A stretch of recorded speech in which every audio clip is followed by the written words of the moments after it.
అయ్యో, ఇది suicide note లా ఉందే. దీన్ని తీసుకెళ్లి పోలీస్ స్టేషన్ లో ఇస్తే ఈ లెటర్ రాసిన పర్సన్ ఎవరో తెలుసుకోవచ్చు. వీలైతే వారిని కాపాడొచ్చు. సార్, ఏ హ్యాండ్ బ్యాగ్ మరియు చెప్పులు నా పొలంలో బావి దగ్గర దొరికాయి.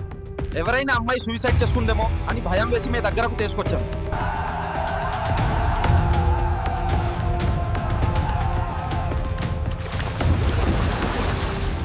ఏమైంది? ఎందుకు ఏడుస్తున్నావు? నన్ను ఎవరో బ్లాక్మెయిల్ చేస్తున్నారు. నా ఫోటోలు నెట్లో పెడతానని బెదిరిస్తున్నారు. సత్య, వెంటనే ఈ లెటర్ 100 జిరాక్సెస్ తీసి అన్ని కాలేజెస్ సెండ్ చేయండి. ఎస్. ఈ అమ్మాయే అనుష అయితే హో మన మీద జనాలకి నమ్మకం పోతుంది. సార్, ఆ అమ్మాయి రాసింది సూసైడ్ నోట్, బట్ ఇది మర్డర్ కదా, సో ఇద్దరు ఒకటయ్యే ఛాన్సే లేదు. ఇది సూసైడ్ కాదు, న్యాచురల్ డెత్ అంతకన్నా కాదు. బాడీలో 20 రూమ్స్ ఉన్నాయి. ప్రాణం ఉన్నప్పుడే ప్రైవేట్ పార్ట్స్ కట్ చేశారు. ఒక మాటలో చెప్పాలి అంటే నరకం చూపించారు.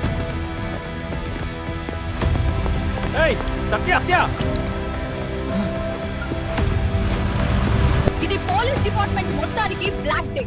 ఒక అమ్మాయిని కనిపెట్టలేకపోవడం, అంతలోనే ఇంకో అమ్మాయి డాక్టర్, ఆ అమ్మాయి బాడీకి DNA టెస్ట్ చేసి ఆ అమ్మాయి బయోలాజికల్ డీటెయిల్స్ చెప్పగలరా?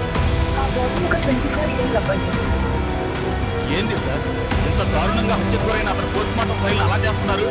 మరి లేకపోతే అనుష, ఆమె తన కుటుంబ సభ్యులతో ఒక్కసారి మాట్లాడినా ఇంత పెద్ద నిర్ణయం తీసుకోవాల్సిన అవసరం ఉండేది కాదు కదా. పాపం ఆ పిల్ల ఎవరికైనా చెప్పుకోగలిగితే ఎందుకు ఇలా చేస్తుంది? What's happening, guys?